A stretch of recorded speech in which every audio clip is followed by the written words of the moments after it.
ছোট্ট বন্ধুরা, আজকে ওয়ান দিয়ে সহজে গাছ আঁকা দেখাবো।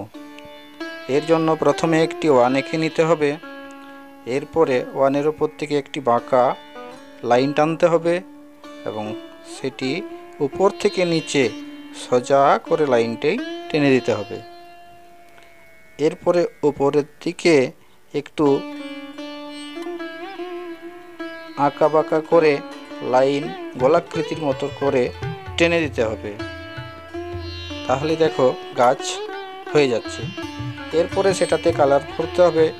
প্রথমে ডিপ গ্রিন আউটলাইন দিয়ে অর্ধেকটা শেড করে দিতে হবে।